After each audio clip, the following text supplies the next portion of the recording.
Good morning, good evening, wherever you are, and thank you for joining this live stream. And today we want to talk about a lot of stuff, especially for the new international teachers. If you're a new international teacher, then this is a live stream that is meant for you. The idea is I just want to give you ideas on how to start new your school year with success. So if you're joining me, please just type on the chat so I can see that you're joining me. And please remember to subscribe because we really want people to subscribe to the channel as that will really help us push the content to the next level. So if you have not yet joined us, please join us and just remember to subscribe and turn on your notifications. And today we are going to talk about for the new international teachers, a checklist for success in an American classroom. Let me check if my live stream is actually working. A checklist for success. Wow, it's amazing. So, last night I tried to record this and then upload it, but then I was using this StreamYard and it did not really go well. So, this gave me a problem because I created a very nice video and then I could not be able to actually use the video. Now, today I want to give about seven. It's about seven of the seven things that we're going to talk about. And in these seven issues, I'm going to discuss what you really need to do as an international teacher and how to prepare for a successful school year. The first thing I want us to talk about is professional preparation. Professional preparation. First of all, you're coming into this with a visa that is either a J1, a H1B, or a H3, which means that this is a work visa. You're coming in as a professional. And please, I want you to understand the responsibilities of your visa. I want you to understand that this is a visa that only allows you to work with one employer. So don't go working in many places, and don't let the love for money make you miss on the bigger picture. Okay, so this is a professional visa. Treat it as a professional visa, and please also do your research. Don't just come in and say that now I have all this. Okay, so yes.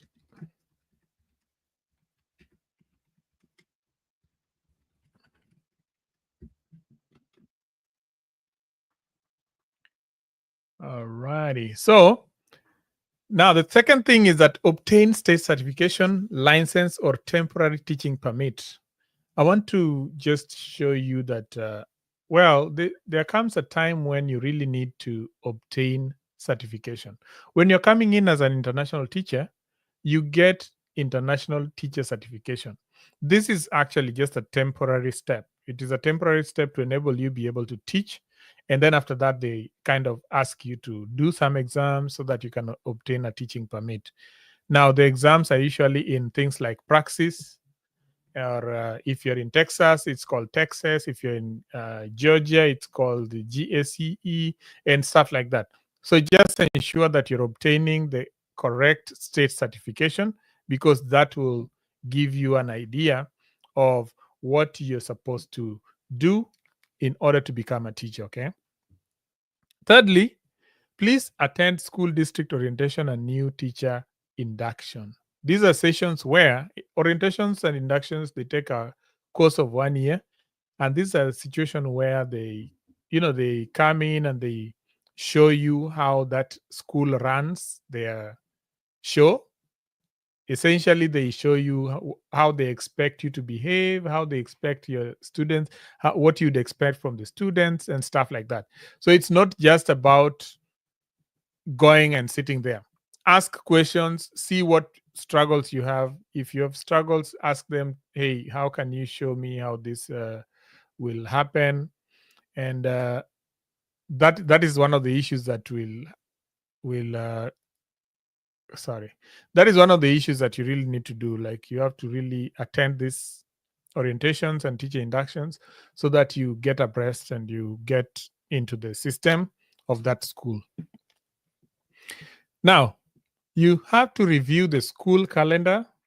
Every school has a school calendar. Every school district has a school calendar. And the school calendar is found in the district website. So just look at the school district website, look for the school year, and then look for the school calendar. It updates, it shows you each and every day that you'll be in school. It shows you the days that you're in holiday. It shows you the days when grades are due. It shows you the school calendar is a very detailed document that everybody will be using in your school. So the first thing you go into, please look for a school calendar. Okay. Now, the next thing is the bell schedule. The way the American system works is that every day has every type of day has a different type of schedule. For example, if it's an early release day, that means that maybe something was going to happen. Maybe there was a celebration somewhere. So if there's an early release, then you can always just be like, there's an early release bell schedule. Maybe the students are getting off at 5 o'clock or at 3 o'clock, whatever time it is. Sometimes there is half day. Sometimes there is extended homeroom. Extended homeroom is when the students do not go to some other class, or they stay with you for an extended period of time before they move to the other class. So you can always know what it is by first looking at the bell schedule of the day and also looking at your school calendar, because all this is given in the school calendar. And lastly, on professional preparation, you'll familiarize yourself with the district policies on discipline, grading, and attendance. I can't stress enough that discipline and grading are very critical, and attendance is also very critical. And if you want to be a professional in this field, please make sure you understand how the school disciplines, their progressive discipline plan, and how they grade. How do they grade work, and what work is considered, and late work, and acceptable work, and unacceptable work, so that you don't got flat foot. All these things, together with others that we haven't discussed, will form something called your professional preparation. Now, there's one thing I must also talk about: the fire and tornado and intruder drills. We usually do fire drills, tornado drills, intruder drills every few days, maybe once a month. So then in a fire drill, you're expected to take your students, walk in a straight line, go to a designated area, count the students, ensure they're all there, accounted for, wave a flag, wave a green. For us, we wave a green flag. But so every school has its own way, but make sure that you understand that during a fire drill, you're the one who is in charge of that class. So it's not like you let students take charge, okay? Now, the second most area, the large area that we want to talk about is cultural awareness. You know, you're coming from a place where you might have a different culture, and there is a way that these people communicate. For example, there is informal and formal communication, the way the students are allowed to express themselves, and the way the parental involvement in the school happens. So if you're coming to a place like where I am, students are really given a lot of parents are really involved in the students' welfare. So make sure that you're one of the people who also involve the parents in your classroom. How do you involve parents? For example, you're teaching a topic on law, and you notice that there's a parent of a student who is a lawyer. You could bring them to your class to just give a brief lecture on how law works, or something like that. Also, you can also write letters to the parents to express your appreciation, and just invite them to your class, make sure their learning is taking place, ask them what else can we do to make this class fun. Just make sure you're generally involving parents. And for the student voice, and you can't believe how important student voice is. Student voice is so important that sometimes they ask you to ensure that the student voice is present in whatever you're talking about, because sometimes people don't have student voice and they're like, no, that there's no student voice involved here. So make sure that you have student voice involved at all times in your undertaking. Okay, good. Now, the second thing I want to talk about is cultural awareness and diversity. There are things that you might not see wherever you are, but when you come to the US, they're really, really big. One of the things is IEPs, in individualized education plans. Now you have to understand what is an IEP, how does it work, how does it affect me, how does it affect the student, what do I need to do for an IEP. So don't get distracted. Please don't get I don't know the word, but do not be ignorant of what's going on with IEPs. So make sure you know what an IEP is. Make sure you can understand what it is. You can read it. You can implement in your classroom, just so that your students know, your students understand that you, because an IEP is a legal requirement. It's not about you. It's about the student. So just make sure that your students are actually easily following up with their IEP plans. Okay. Another thing is understanding common slang and idioms used by students. Uh, don't get into problems with kids, because sometimes the kids put you into problems by asking you, "Oh, say this, say this." Then when you say that, guess what? You say that, and then they put you in trouble. So if you're not sure, just tell them, "Hey, I'm not sure what you're talking about, but because I do not know what you're saying, I will not say what you're telling me to." Okay, that's a good way to just end it, and they will respect you for that. So please do not get drawn into their language. And one of the things that I know people are usually very sensitive, and in where I come from, it's okay to ask someone to shut up. But in the US, it is very, very, it's considered disrespectful. So teachers do not generally say shut up. They do not. They say be quiet or something else, but they do not say shut up. So please do not say shut up. One of the things, okay? Of course, do not curse, even though the students will be cursing, but do not curse, because that's not considered professional enough. And also, do not, just be the adult in the room, okay? The third part is instructional readiness. So now you have come in, you're professional, and now how are you getting ready for the classroom? Now, the first thing you can do is that you'll align your lesson with the state standards. And when we say align the state standards, every state has standards that are leading them into the lessons. Okay. So they don't just give you lessons, they want you to align your everything to state standards.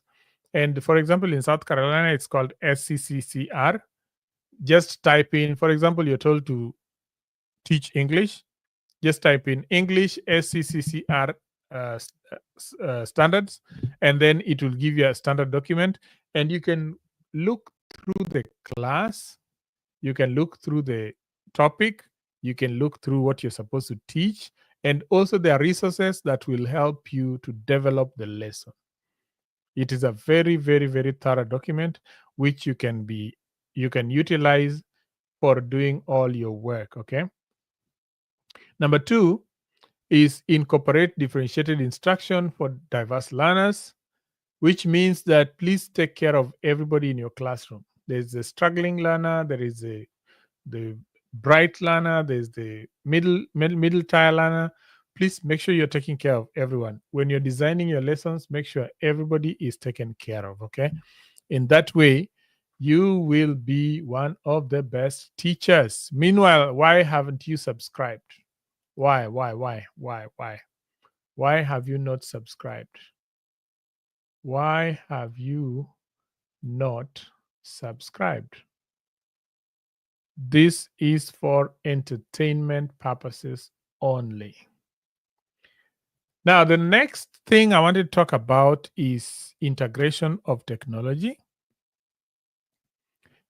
Since this is a very good place to, everybody has a Chromebook or some kind of technology. Now, you can practice with your students on how to be an effective person in, in the technological landscape. For example, you can use things like Google Classroom, you can use Edpuzzle, Delta Math. There is thousands and thousands of district mandated websites where you can go in and work with your students through problems and things like that. So make sure that you're using search to just uh, generate material that you can be able to give the kids so that they can work with you. Okay. And I use a lot of technology, and it helps me. Sometimes the students have a low their experience; they don't want to learn. So when I use technology, it helps us to to bridge that gap. Instead of me teaching the technology, kind of some games and things like that. But also more so, people are putting in assignments in they are putting in assignments in technological spaces. So increasingly, Google Classroom, Kahoot, Edpuzzle, Delta Math are getting that much required space. Okay. Now, the last one on that slide is use clear, concise English in instruction and materials. I would say if it is something that you can print, please print and give it to the students, because the way it works, when you get in here, the students cannot hear what you're saying. Like the accent is not, they haven't gotten used to your accent. And you have also not gotten used to their accent. So you'll not be able to hear what, you'll hear, but you'll not understand what you're saying. They will also not understand what you're saying. So please, what you can do is please make sure that the kids uh, print it out, and then say what is written on the paper. If you do not have the necessary material for printing it out, post it in Google Classroom or the learning management system, so that you can tell them, go through the thing with me as I talk. Then they will clearly they will develop the skills and they will learn with you. Okay. So do not just assume that, oh, I've been speaking English all my life, so I mean, everybody knows me and all that. No, no, that's not true. Okay. Use clear, concise English in instruction and materials, and preferably print or give digital notes. Now, the next section is on classroom management. This is a big one because classroom management is one of the issues that really bring people down. The first thing is make sure you have class rules and expectations and consequences. Develop the rules, and on your first day of school, show the students these rules, or develop, like it's not really develop with them, but talk about it with them so that they know the rules and expectations of your class. And don't make it a very elaborate, like make it 5 or 6 things that have to the very bare minimum. Respect should be paramount in this class, and all these things that you want in your class. Just make it 6 of them, very standard rules. If you do not have an idea what to do, please just visit your next door neighbor and ask them, hey, what are your class rules? Then that way they can always come in and tell you, oh, in my class, this is what you do. Then you can develop your own version of those rules. You can add in what you think is missing, or remove what you think is unnecessary. But I promise you, it is better to start a class with rules than to wait until the last minute and then bring in new rules, and the kids will be like, wait, we've been doing this all our life. Why is it that now you're bringing it now? What's the problem? Now, the other thing is build positive relationship with students. Get into their business. Make sure you know what they're doing. Make sure that you know them as individuals first. Okay. know your students as individuals. Don't just, don't just, I don't know how do you call it. Don't just, don't just know them because you have to do your work, but instead go into the classroom, learn about them, learn about their lives. If someone says they have a dog, for example, the next day ask about their dog. Maybe it was, maybe, usually I use this example that maybe a dog went to the vet. That's a It's a small thing, but make it a big thing. 2 3 days later, ask, hey, what's wrong with the dog? Still, is the dog, is the dog still having the issues? Just talk about their thing. Yet, like, get into their business. Ask them 2 weeks later. Ask, hey, how is the your dog's leg? Is it still healed? Does it eat? What is the diet? Like, where do you get the food for the dog? Like, just get into her business, get into his business, so that they'll be like, wait, this teacher seems interested in what we're doing. That way you will form a relationship with the kids. If, for example, they are in a sport and last night they went for a sporting event, be the teacher who doesn't know about the sport. Talk about baseball. Ask them, hey, what's baseball? How do you play baseball? So for you, who are you in the baseball team? Which part do you play? And okay, so how do you play that? How do you score? How long does it last? Ask as many questions as you can, and that way it gives them a chance to start talking to you, and then they will develop a relationship with you, because people cannot develop relationships with you if they're not able to talk to you. Okay, now I'm trying out a new streaming service. So if you're listening to me, you can maybe just send a message, and then let me see if I can pull the message to come to the screen. I would really appreciate. Thirdly, use PBIS. PBIS is just positive behavior support. PBSS, positive behavior support. That is, there are people in the school system who whose role is to encourage positive behavior. Now, there are behavior analysts. There are people who, in the hallway, they'll just be there, but their work is really important because they're the people who deal with behavior students, the ones who you need to be removed from your classroom, the ones who you need more information, the ones who you need to connect to their parents. Now, please create friends with these people so that they can be able to help you to trace the parents of the students, to identify the behaviors and see how can you help these students. Okay, number four, the fourth one in classroom management is keep consistent routines and procedures. I cannot stress how important consistent routines and procedures are. Now, is it consistent? Consistent means if they come on Monday, they know that your class, everybody has to do the bell ringer. They know that your class, it is 15 minutes before you can go to the restroom. They know that in your class, it at the last 10 minutes of class is for bell, it is for exit ticket. They know that in your class, when you're doing instructional practice, nobody's supposed to be running around. Those are issues that you have to stress, you have to model every day. Then the students will see that, oh, this is a very, very consistent class. Students like consistency, they like routines, they like procedures. They may look like they don't, but if they find a class that has procedures and routines, they really enjoy. Okay. Now, please document behavior and communicate with the parents as needed. That means that everything that happens in your class, write it down in a notebook. There is a documentation procedure. Most schools have a referral system where you log in and write whatever happened. When you're writing this, please separate emotions from the fact. Okay? If Jane was causing disturbance in the classroom, please do not just write that Jane was causing disturbance in the classroom. Instead, write Jane was disturbing the classroom by walking around during classroom instruction, and she was advised to stay on her seat, which she did not follow the advice.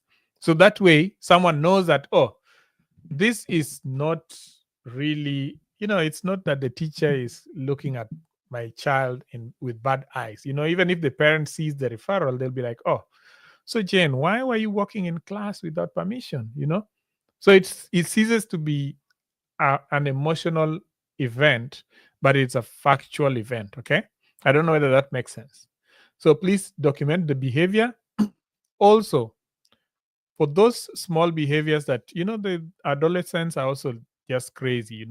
So for those small behaviors, make a list, write a book on you, get a notebook and write it down. Write down the behavior so that you can tell on 13th Jane did this, on 15th Jane did this. So you can always tell, even if it is something that you do not want to document, write it and keep it for yourself. Okay. Then I want to move on to student engagement. And student engagement is talking about how to ensure that students are always hands-on and the activities are always interactive, and do not overly use lecture method. Our classes, like if you're in the high school, a block class is 1 hour and 30 minutes. And some students' attention span is only 5 minutes.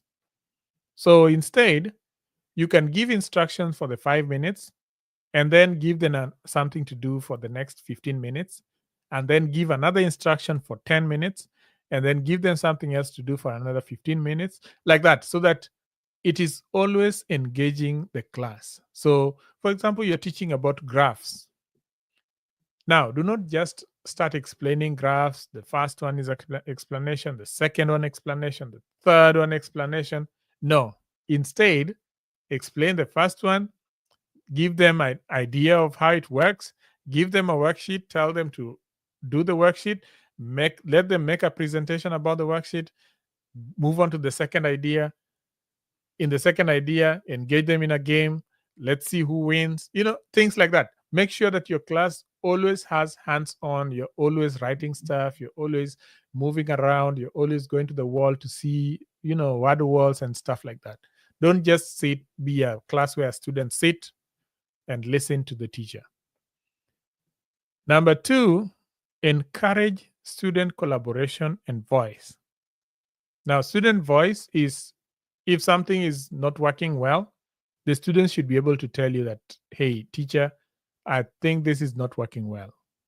Now, that would be a very, very good class. If they just sit there and look at you and do nothing, that like they will, because you're an international new teacher, please keep encouraging them. Hey, is there any questions? Is there any complaints about this?